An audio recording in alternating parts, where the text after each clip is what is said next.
Pengajian rahimakumullah, kita lanjutkan pembahasan ilmu tauhid, yakni membahas tentang makna lafaz la ilaha illallah. Sifat wajib terhadap Allah jumlahnya ada 20. Sifat mustahil terhadap Allah jumlahnya 20. Sifat jaiz terhadap Allah jumlahnya 1, berarti semuanya 41. Sifat wajib bagi Rasul ada 4. Sifat mustahil bagi Rasul ada 4. Jaiz terhadap para Rasul ada 1, berarti 9. 41 ditambah 9 jumlahnya 50 aqaidul iman. Nah, itu secara garis besar, secara global sudah kita bahas satu persatu, walaupun secara global, tidak secara terperinci. Dikarenakan yang 50 tersebut sudah selesai dibahas, maka akan terkumpul makna-makna aqaid tersebut. Terkumpulnya di mana? Wa yajma'u ma'aniya hadhil aqaidi kulliha. Terkumpul makna daripada aqaid tersebut. Terkumpulnya di mana? Qaulu la ilaha illallah Muhammadur Rasulullah akan terkumpul dalam satu kalimatun thayyibah, yakni kalimat tauhid la ilaha illallah Muhammadur Rasulullah. La ilaha illallah. La ilaha illallah ini dalam tarkiban kalam mengandung qasar. Qasar ini seakan-akan menafikan sesuatu, namun kemudian akan menetapkan sesuatu. Misalkan ada orang yang menyatakan bahwa ada Tuhan selain daripada Allah. Ada Tuhan yang memiliki sifat-sifat seperti Allah. Misalkan ada orang seperti itu, menyatakan bahwa ada Tuhan yang memiliki sifat seperti Allah. Nanti akan terjawab dengan ucapan la ilaha illallah. La ini artinya nafi. Nafi ini meniadakan. La ilaha, tidak ada Tuhan. Berarti enggak ada tuh Tuhan. Ya, menafikan, meniadakan, tidak ada Tuhan. Kuburan bukan Tuhan, cincin yang bapak pakai bukan Tuhan, ya, istri yang bapak sembah-sembah bukan Tuhan, gunung lautan bukan Tuhan. La ilaha, tidak ada Tuhan. Tidak ada Tuhan yang memiliki sifat ketuhanan seperti Allah, tidak ada. Tapi nanti akan ada isbat, penetapan, illallahu, terkecuali Allah subhanahu wa ta'ala. Nafyul uluhiyati li ghairillah, menafikan sifat ketuhanan kepada selain Allah. Jadi selain Allah mah tidak punya sifat ketuhanan, enggak punya. Karena sifat ketuhanan ini sudah dibahas, yang wajib ada 20. Dari mulai wujud sampai mutakaliman. Tidak ada Tuhan yang memiliki sifat ketuhanan selain daripada Allah. Kemudian ditetapkan illallahu, terkecuali Allah. Berarti seakan-akan subutul uluhiyati lillahi, menetapkan sifat ketuhanan terhadap Allah Subhanahu wa taala. Jadi sifat ketuhanan yang 20 yang wajib itu sudah ditetapkan milik siapa? Lillahi, milik Allah Subhanahu wa taala.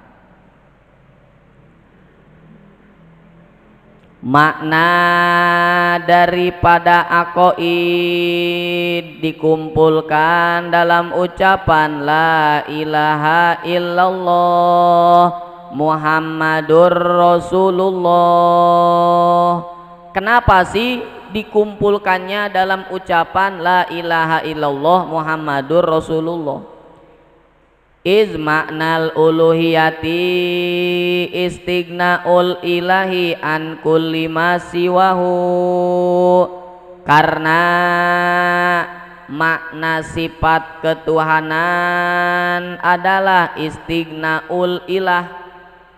Makna sifat ketuhanan itu istignaul ilah, tidak butuhnya Allah an kulli ma siwahu, terhadap seluruh perkara. Yang namanya sifat ketuhanan itu tidak butuhnya Allah terhadap seluruh perkara. Wabtiqaru kulli ma adahu ilaih, dan butuhnya seluruh perkara kepada Allah. Itu arti daripada la ilaha illallah. Maknanya itu istignaul ilah an kulli ma siwahu. Nah, perhatikan. Istignaul ilah, tidak butuhnya Allah kepada perkara apapun. Harus pakai logika. Tidak butuhnya Allah kepada perkara apapun. Menurut akal kita, Allah butuh tidak kepada perkara-perkara lain? Butuh enggak? Enggak. Maka di sini makna la ilaha illallah ini istignaul ilah. Allah tidak butuh kepada apapun. Enggak butuh. Kalau Allah butuh kepada apapun, berarti perkara yang dibutuhkan tersebut wajib ada. Wajib ada. Allah mah enggak butuh, Pak. Enggak butuh. Yang namanya enggak butuh berarti Allah itu kaya. Orang kaya kalau sudah merasa kaya, ya, butuh enggak sama kendaraan? Yang namanya butuh karena tidak punya. Yang namanya butuh karena tidak punya. Kalau sudah punya, tidak ada bahasa butuh, orang punya kita. Allah ini maha kaya, semua ini milik Allah, tapi Allah tidak butuh karena milik Allah. Tidak butuhnya Allah terhadap seluruh perkara. Lalu buat apa Allah menciptakan alam raya langit, bumi berikut isinya? Ini masuk kepada sifat jaiznya Allah. Kan dalam sifat jaiz, mau Allah menciptakan terserah Allah, mau menghancurkan terserah Allah. Bukan berarti Allah butuh kepada langit dan bumi, enggak. Bukan berarti Allah butuh kepada hamba-hambanya yang beribadah kepada Allah, enggak butuh. Kalau Allah butuh berarti hal tersebut wajib ada untuk Allah. Kalau Allah butuh langit berarti langit wajib ada, enggak boleh hancur. Kalau Allah butuh bumi, bumi wajib ada, enggak boleh hancur. Kalau Allah butuh manusia yang beribadah, maka manusia yang beribadah akan menambah derajat tingginya Allah. Tapi maaf, derajat tingginya Allah, mau orang-orang ibadah mau tidak ibadah, tetap tinggi Allah mah. Tidak akan tambah tinggi, tidak akan menjadi rendah, tetap tinggi kedudukan Allah Subhanahu wa taala. Jadi jangan punya pikiran, oh Allah menciptakan surga karena Allah butuh surga. Enggak. Maka di sini makna daripada la ilaha illallah istighnaul ilah an kulli ma siwahu. Maka sifat ketuhanan yang dari wujud sampai mutakaliman itu tidak ada yang memiliki kecuali Allah. Coba kita perhatikan. Maaf ya walaupun ini agak dalam pembahasannya, wajar ya, karena ini mengupas kalimatun thayyibah la ilaha illallah, kalimat tauhid. Jadi semua makna aqaid yang 50 ini ada dalam kalimat tauhid ini, la ilaha illallah Muhammadur Rasulullah. Coba yang pertama, sifat wajib bagi Allah adalah wujud. Wujud. Zat yang wajib ada hanyalah Allah Subhanahu wa taala. Allah wajib ada. Adanya Allah itu kidam. Kidam itu tidak ada awalnya. Tidak ada awalnya. Sekarang kita perhatikan, misalkan ada yang menuhankan kuburan. Kuburan ada enggak?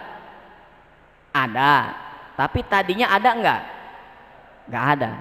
Berarti diawali dengan ketidakadaan, kemudian ada. Ini kuburan siapa ini? Ini Mbah Peci Merah ini. Enggak ada orangnya. Kenapa disembah-sembah? Ini gara-gara saya datang ke sini, rumah saya rame, banyak yang datang ngasih uang. Nah berarti menuhankan kuburan. Walaupun itu kuburan ada wujud, tapi ada yang mewujudkan. Syariatnya dibuat orang, tapi diawali dengan ketidakadaan. Beda dengan sifat ketuhanannya Allah Subhanahu wa ta'ala. Allah ini wujud, ada, tapi kidam, tidak ada awalnya. Kalau kita mah walaupun sekarang ada tapi ada awalnya. Kita diawali dengan apa? Dengan ketidakadaan. Kita tuh nggak ada awalnya Pak, kemudian ada. Sababiah adanya adalah kedua orang tua. Tidak langsung seperti ini, kita ini dalam bentuk sperma dulu, ya enggak? Iya, walaupun kita ada tapi beda dengan Allah. Ya. Berarti tidak ada yang pantas menerima sifat ketuhanan terkecuali Allah Subhanahu wa ta'ala. Jadi tidak ada Tuhan illallahu terkecuali Allah. Satu, wujud kidam bako. Ini kalau satu persatu lama kan, sampai yang apa namanya, yang kedua, yang ke-40 sifat mustahil bagi Allah, abkam, lama. Karena semua aqaid yang 50 ini akan terkumpul maknanya dalam ucapan la ilaha illallah. Misalkan ada orang yang nyembah terhadap gunung karang. Gunung karang dijadikan Tuhan. Misalkan, ada enggak gunung karang? Ada. Kidam enggak gunung karang? Enggak. Karena asalnya tidak ada, kemudian diadakan oleh zat yang maha ada, yaitu Allah Subhanahu wa ta'ala. Kemudian itu gunung karang bako atau enggak? Kekal abadi enggak?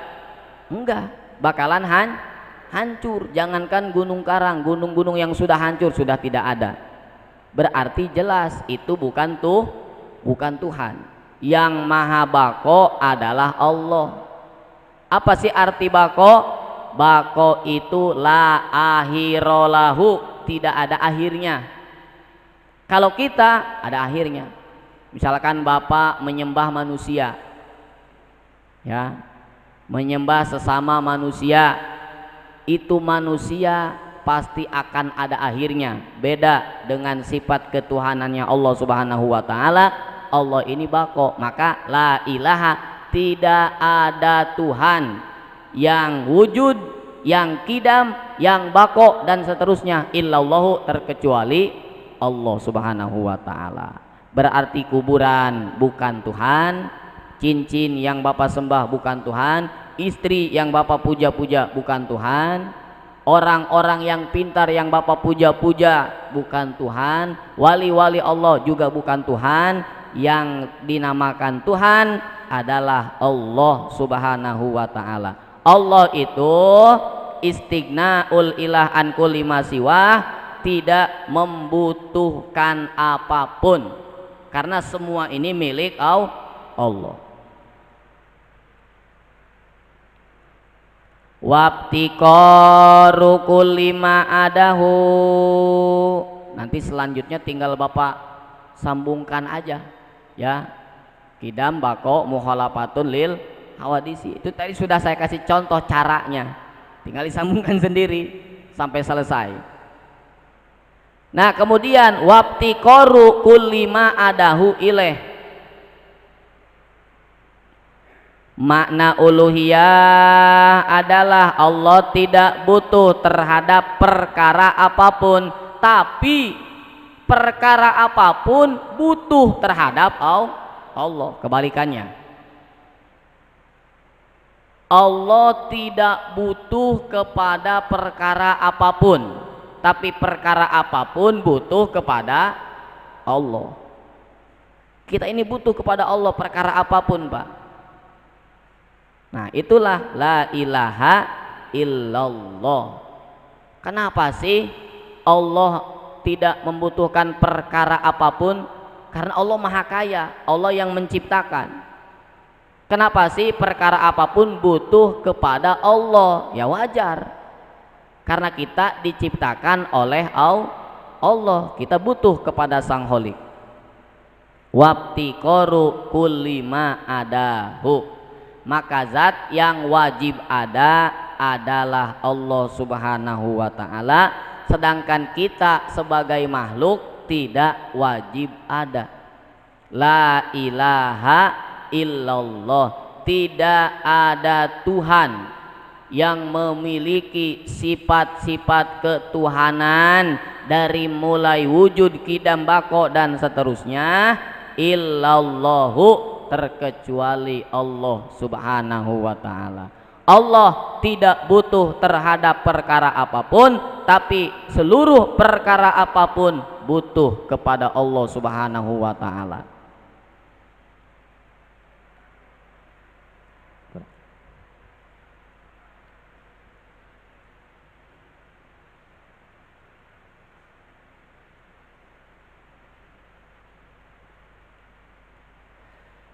Pamakna la ilaha illallah la mustaghniyan kulli ma siwa, maka makna daripada la ilaha illallah itu adalah la mustaghniya, tidak ada zat yang tidak butuh, tidak ada Tuhan yang tidak butuh terhadap perkara apapun, illallahu, terkecuali Allah. Tidak ada Tuhan yang tidak butuh terhadap perkara apapun terkecuali Allah. Allah ini adalah Tuhan, ya, tidak butuh terhadap perkara apapun. Tidak ada Tuhan yang tidak butuh terhadap perkara apapun terkecuali Allah. Contoh, ada yang menyembah berhala, patung itu dituhankan, tapi itu patung butuh enggak kepada perkara yang lain? Butuh enggak? Butuh. Itu patung kalau kotor, siapa yang membersihkan? yang menyembahnya kan? Iya. Bisa enggak patung membersihkan diri sendiri? Enggak bisa. Itu patung dituhankan tapi butuh kepada yang lain, berarti bukan Tuhan. Bukan. Makanya ini la mustagniya an kulli ma siwahu, tidak ada Tuhan yang tidak butuh terhadap apapun terkecuali Allah. Kalau ada Tuhan yang butuh seperti patung dituhankan tapi butuh kepada yang lain yang membersihkan patung tersebut. Kalau berdebu dibersihin debunya, berarti itu bukan Tuhan. Itu makna la ilaha illallah. Yang pantas memiliki sifat-sifat ketuhanan hanyalah Allah Subhanahu wa taala. Wa mubtakirun ilaihi kullu ma adahu illallah. Tidak ada Tuhan yang dibutuhkan oleh seluruh perkara illallahu, terkecuali Allah. Tidak ada Tuhan yang dibutuhkan oleh seluruh perkara terkecuali Allah. Allah ini Tuhan dibutuhkan oleh seluruh perkara. Ada enggak Tuhan selain Allah yang dibutuhkan selain daripada perkara tersebut? Enggak ada. Tidak ada Tuhan yang dibutuhkan oleh seluruh perkara terkecuali Allah. Kita butuh nggak sama patung? Enggak. Buat apa? Buat apa? Berarti itu patung tidak dibutuhkan oleh semua orang. Berarti bukan Tuhan. Kalau dibutuhkan mah bisa jadi itu Tuhan. Tapi kan enggak ada. Mobil, apakah semua orang butuh mobil? Menurut Bapak, menurut akal, semua orang butuh mobil enggak? Enggak butuh. Berarti mobil bukan Tuhan. Yang dibutuhkan oleh seluruh perkara apapun hanyalah Allah. Maka yang wajib menerima sifat ketuhanan adalah Allah Subhanahu wa ta'ala. Selain daripada itu adalah bukan Tuhan. Maka la ilaha illallah, tidak ada zat yang tidak butuh terhadap perkara apapun, tidak ada Tuhan yang tidak butuh terhadap perkara apapun terkecuali Allah. Tidak ada Tuhan yang dibutuhkan oleh seluruh perkara apapun terkecuali Allah Subhanahu wa ta'ala. Ada yang menuhankan cincin, ada kan? Batu cincin tuh. Apakah semua orang butuh kepada cincin tersebut? Butuh enggak? Enggak. Walaupun ada yang butuh tapi tidak semua butuh. Walaupun ada yang menuhankan, berarti itu bukan Tuhan, karena tidak dibutuhkan oleh semua orang. Kalau dibutuhkan rata-rata pasti pakai cincin nih, pasti. Bener enggak?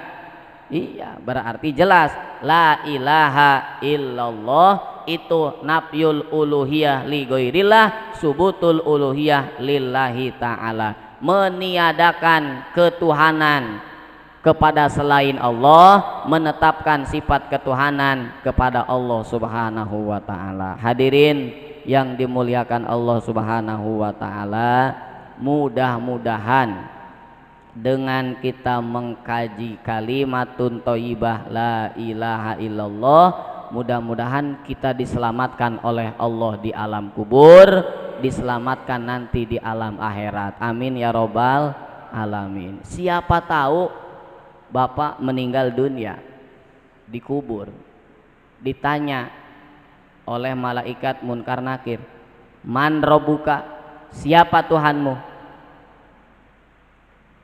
Ketika kita mau jawab Allahu Robbi, kita ingat, wah pernah ngaji waktu di alam dunia di Masjid Al-Husna. Malaikat, coba lihat catatannya, saya di alam dunia ini ngaji tauhid.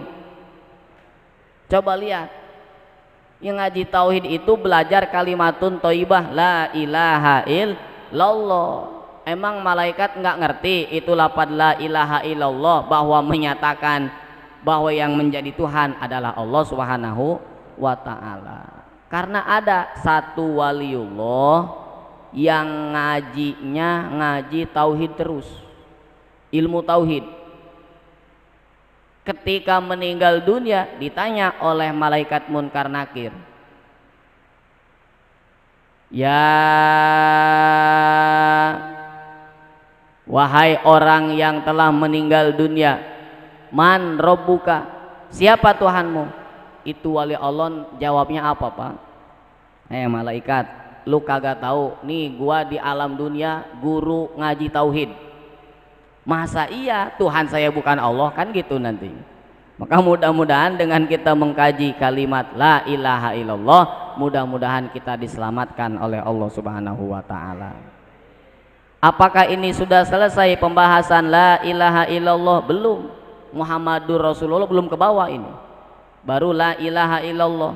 Bahkan makna la mustagniya an kulli ma siwa wa mubtakirun ilai kullu ma adahu illallah belum selesai, masih ada hubungannya dengan sifat wujud, sifat kidam, bako, muholafatun lil hawadisi, dan seterusnya. Insya Allah kita lanjutkan di pertemuan berikutnya. Amma istighna'uhu wallahu a'lam bissawab. Wujud kidam bako muhalafatun lil hawadisi, qiyamuhu binafsihi wahdaniyat kud. Bismillahirrahmanirrahim. Wa kamaitatin lan iku kaya bebatang, walau nahwa zubabin lan senajan iku seumpamane laler, mimma saking barang lanapsa kang ora nana getih iku maujud lahu kadue barang sailatun kang milik. Khilafan lil kopali hale nyulayani kado imam kopal waman tabi'ahu lan wong kang anut iya manhu ing imam kopal. Bi qaulihi ing dalam pengucapi imam kopal bitoharotihi kelawan suciine mala nafsalahu li adami damil muta'apini karena ora nana getih kang ngabacin akan. Kamalikin kaya Imam Malik wa Abi Hanifah lan Imam Abu Hanifah. Palmaitatu mangka utawi bebatang najasatun iku najis. Wa ilam yasal lan senajan ora mili damuha apa getihe maetah. Wa kazalan iku kaya ikilah iki maetah, sya'ruha utawi bulune maitah atau rambut, wa azmuha lan balunge maitah, wa qarnuha lan sungune maitah. Khilafan li Abi Hanifah hale nyulayani kadoi Imam Abu Hanifah. Iza lam yakun tatkala ora ana alaiha iku tetep ingatase qarnuha dasmun apa gaji, wa abtal hafizu lan wis fatwa al hafizu sapa kang ketalar hadis Ibnu Hajar al Asqalani nyatane Imam Ibnu Hajar al Asqalani bisi hati solati kelawan ngesaakan solat iza hamala tatkala nanggung al musolli sapa wong kang solat maitata zubabin ing bebatang laler.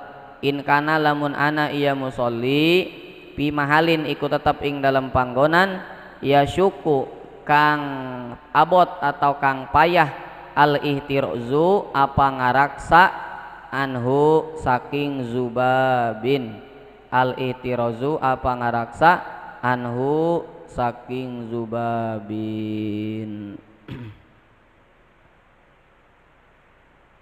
Masih membahas tentang syarat sah salat. Yang kedua yaitu suci badan kita, pakaian kita, tempat kita dari najis. Najis itu sudah diterangkan, diantaranya kotoran manusia, air kencing manusia ataupun hewan, kemudian mazi, darah, muntah, itu najis. Masih ada tidak yang dinamakan najis selain daripada hal tersebut? Wakamaetatin, yang dihukumi najis yaitu seperti bangkai. Oh, berarti bangkai itu najis. Najis.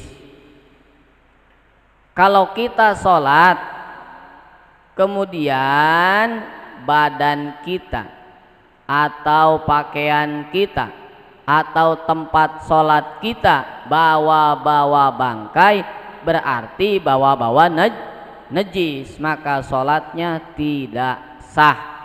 Sahnya sholat disyaratkan harus suci, terbebas dari najis, baik itu pakaian, badan ataupun tempat. Nah, ini bangkai termasuk najis. Ini mah bangkainya bangkai lalat. Walau nahwa zubabin, walaupun bangkainya seperti bangkai lalat, tetap walaupun bangkai lalat tetap itu dihukumi najis. Kan lalat mah mimala nafsalahu sailatan, hewan yang kalau misalkan dibelek, dibedah, tidak ada darahnya, tetap yang namanya bangkai itu najis. Seperti apa selain daripada lalat? Semut, ada darahnya enggak? Enggak ada. Nyamuk ada darahnya enggak? Enggak ada, itu mah darah manusia yang dia isap.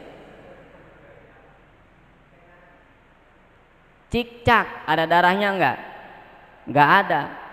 Walaupun seperti lalat, semut, cicak, nyamuk, mimala nafsalahu sailatan, tidak ada darah yang mengalir, tetap itu dihukumi bangkai, dihukumi najis. Kalau bapak sholat bawa-bawa najis seperti itu, tidak sah sholatnya, ya, karena tidak dimakfu oleh hukum. Walaupun semut kecil, ya, semut kecil nempel di peci bapak nih, peci hitam, ya, itu enggak sah sholatnya. Kalau memang bapak udah enggak tahu 3 tahun 4 tahun emang enggak tahu, enggak jadi masalah. Ini masalah saya sholat tahu, aduh ini ada bangkai semut, wajib ulangi lagi sholatnya, ya, karena tidak sah. Kecuali ini bangkai semut adanya di air seember, nah itu mah dimakfu, tidak jadi masalah. Artinya buang aja itu bangkai semutnya, itu air di ember masih dianggap suci dan mensucikan, boleh dipakai wudhu. Tapi kalau terbawa sholat, ada di kantong nih nyamuk umpamanya, atau semut kecil, atau lalat, nah itu mah tidak dimakfu, tidak sah sholatnya. Kecuali darah udah terlewat nih bahasan darah. Bapak punya air 1 ember, kemudian terkena darah 1 tetes doang, kan sedikit. Nah itu mah tidak dimaafkan dalam air tersebut, berarti najis. Tapi kalau darah sedikit di badan atau di baju bapak ke bawah sholat, itu mah dimaafkan. Nah itulah perbedaannya, ya. Udah, tinggalkan hal tadi, kembali lagi ke sini, pusing dipikirin malah. Mudah-mudahan dimaafkan ibadah kita oleh Allah sehingga diterima. Nah, bangkai itu najis walaupun seperti lalat, semut, nyamuk, tidak ada darahnya. Tapi maaf, khilafan lil kopali wa man tabi'ahu, berbeda pendapat dengan Imam Kopal dan ulama yang mengikuti pendapat Imam Kopal. Emang apa menurut Imam Kopal? Bitoharotihi, beliau menghukumi suci hewan tersebut kalaupun sudah menjadi bangkai. Alasannya li adami damil muta'apini, karena tidak ada darah yang membuat bau, tidak ada darah yang mengalir. Seperti semut tidak ada darahnya, cicak tidak ada darahnya. Menurut Imam Kopal mah suci walaupun jadi bangkai. Bapak bapak sholat bawa bangkai cicak, menurut pendapat Imam Kopal sah-sah saja. Ya, tapi yang muktamad yang tadi, yang tidak sah sholatnya. Ya, kalau ini doib pendapatnya. Kamalikin, sama seperti Imam Malik, wa Abi Hanifah, dan juga pendapat Imam Abu Hanifah. Jadi menurut Imam Malik dan Imam Abu Hanifah, kalau bangkai tersebut seperti lalat, semut, nyamuk yang tidak ada darah mengalir, tidak membuat bau, itu dihukumi suci menurut mazhab Imam Malik dan Imam Abu Hanifah dan Imam Kopal, walaupun Imam Kopal ada di jalur Imam Syafi'i. Ya, berarti kalau pendapat yang kuat menurut mazhab Imam Syafi'i, bangkai itu najis walaupun seperti lalat. Iya, palmaetatun najasatun, bangkai itu hukumnya najis menurut mazhab Imam Syafi'i. Ini mah darahnya juga tidak mengalir, bahkan tidak ada darahnya. Wa ilam yasal damuha, sekalipun tidak ada darah yang mengalir, seperti semut, cicak, kemudian nyamuk, tetap itu hukumnya najis menurut mazhab Imam Syafi'i. Bagaimana dengan bulu bangkai tersebut? Tulangnya, misalkan yang menjadi bangkai adalah seperti kucing atau tikus atau kambing. Nah, itu bulunya dihukumi najis juga atau tidak? Wakaza, begitu juga seperti bangkainya, artinya najis. Apa? Sa'ruha, bulu bangkai tersebut. Wa azmuha, dan tulang bangkai tersebut. Wa kornuha, dan tanduk bangkai tersebut. Misal Pak Epul punya kambing, mati terkena virus umpamanya, berarti kan bangkai najis. Kalau Pak Epul sholat bawa bulu kambing, padahal kambingnya hukumnya sudah bangkai najis, maka sholatnya nggak sah kalau bawa bulu. Atau Pak Epul sholatnya bawa tulang kambing, tapi ini tulang kambingnya kambing yang menjadi bangkai, bukan yang disembelih dengan menyebut asma Allah. Sama. Makanya kalau bapak bawa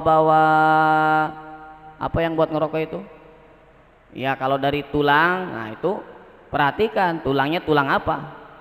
Ya, kalau tulangnya dari tulang kambing, tulang sapi, tapi bangkai awalnya, tetap itu dihukumi bangkai, dihukumi najis, tidak sah sholatnya. Wa kornuha, tanduknya sama. Misalkan Pak Epul punya sapi, sapinya kemudian mati, bangkai, berarti najis. Sayang nih tanduknya bagus, diambil sama Pak Epul, itu tanduknya dihukumi najis. Kalau mau dipajang, pajang aja, jangan dibawa-bawa sholat, apalagi digantungin di baju, jangan. Najis, wa kornuha najis. Tapi khilafan li Abi Hanifah, beda pendapat dengan Imam Abu Hanifah. Kalau menurut Imam Abu Hanifah mah tanduk tersebut tidak najis, tapi dengan catatan izalam yakun alaiha dasmun, kalau tanduk tersebut tidak ada gajihnya. Tanduk itu kalau belum kosong berarti di dalamnya masih ada isinya, ya. Dalamnya ada isinya enggak? Ada. Nah itu namanya dasmun. Ini menurut Imam Abu Hanifah. Kalau itu tanduk masih ada bagian dalamnya, itu tetap dihukumi najis, bangkai berarti. Menurut Imam Abu Hanifah tidak najis kalau di dalamnya sudah tidak ada dasmun, tidak ada gaji. Berarti tinggal ibaratnya apa namanya, kerangkanya doang ya, kerangkanya doang, bagian luarnya doang. Kalau bagian luarnya doang menurut Imam Abu Hanifah tidak najis. Kalau berikut isinya itu najis. Kalau Imam Syafi'i baik luarnya doang atau berikut dalamnya itu tetap dihukumi najis, tidak boleh dibawa-bawa sholat. Itu Imam Syafi'i, berbeda pendapat dengan Imam Abu Hanifah. Wa abtal hafizu Ibnu Hajar al Asqalani, bukan Ruslani ya, al Asqalani. Misalkan Pak Epul sholatnya di kandang ayam, emang boleh? Boleh, silahkan. Karena Pak Epul ini seorang pengusaha ternak ayam, ya. Pas waktu duhur pas di kandang ayam, karena tidak mau ketinggalan sholat tepat waktu, sholat di kandang ayam. Tapi itu Pak Epul sholat di kandang ayam bawa bangkai lalat, karena di kandang ayam pasti banyak lalat, yang hidup banyak, yang mati banyak. Nah itu gimana hukumnya? Apakah sholatnya sah padahal bawa bangkai lalat? Apakah tidak sah? Wa abtal hafizu, Al-Hafiz berfatwa. Apa itu Al-Hafiz? Orang yang banyak menghafal hadis. Siapa? Ibnu Hajar Al-Asqalani. Beliau berfatwa bisihati sholati, dengan mengesahkan sholat.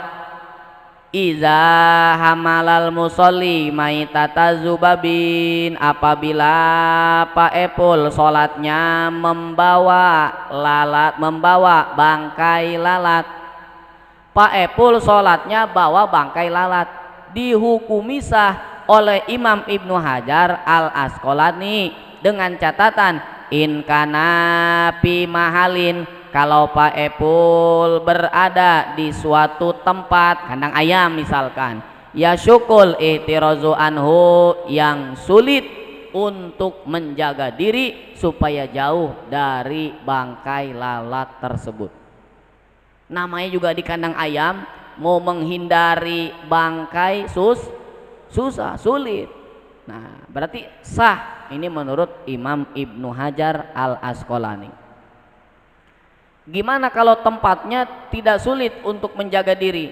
Nggak sah itu mah. Misalkan sholatnya di masjid, sholatnya di kobong, di pesantren, sholatnya di rumah, itu mah kan nggak banyak lalat. Ada lalat yang mati terbawa bangkai lalat, tidak sah sholatnya. Ya, ini mah sholatnya di tempat yang sulit kita menjaga diri, menjauh dari bangkai lalat, itu disahkan sholatnya menurut pendapat Imam Ibnu Hajar Al Asqalani. Emang boleh kita sholat di kandang ayam? Boleh. Contohnya gini, bapak sholat goib, di mana? Di kuburan, karena ketinggalan sholat jenazahnya. Jenazah udah dikubur, bapak baru datang ke masjid. Karena yang meninggalnya alim ulama, bapak datang ke kuburannya. Nah, bapak sholat di situ menghadap ke kuburan, ya. Tapi ini sendal bapak bekas nginjek tai ayam, berarti ada najis. Itu sendalnya jangan dipakai, Pak. Ya, kalau dipakai berarti bawa-bawa najis. Jadi diinjak aja itu sendal. Ya, jangan dimasukin ininya nih. Ya, ke sendal tersebut. Diinjak aja di atas. Seakan-akan kita sholat di atas sendal gitu aja. Atau Bapak punya sajadah, ya, diamparkan sajadahnya, ternyata di bawah ada tai ayam, itu enggak jadi masalah.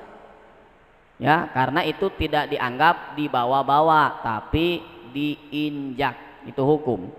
Ya, walaupun menurut akal kita nggak nyambung, nggak masuk akal, udah terima aja. Ya, emang ilmu mah kayak gitu, ada yang bisa diterima oleh akal, ada yang tidak. Jangan semua dipaksakan dengan akal kita imani saja apa yang disyariatkan oleh hukum Islam. Nah, seperti ini Pak Epul sholat di tempat yang susah menjaga diri dari bangkai lalat, kemudian sholat bawa-bawa bangkai lalat padahal najis, tetap dihukumi sah menurut Imam Ibnu Hajar Al Asqalani, yakni ada yang bertanggung jawab. Itulah bahwa bangkai hukumnya najis. Gimana kalau bangkainya bangkai manusia, bangkai ikan, bangkai belalang, apakah itu sama dihukumi najis? Goiri basyarin wasamakin, wallahu a'lam bishawab. Ya Allah biha, ya Allah biha, ya Allah bi husnil khatimah, ya Allah biha, ya Allah biha, ya Allah bi husnil khatimah, ultub bina wal muslimin min kulli ainil lamma wa minal ida wa minar roda wa minal masaibi amma wa alaihim ya Rabbana minka salamun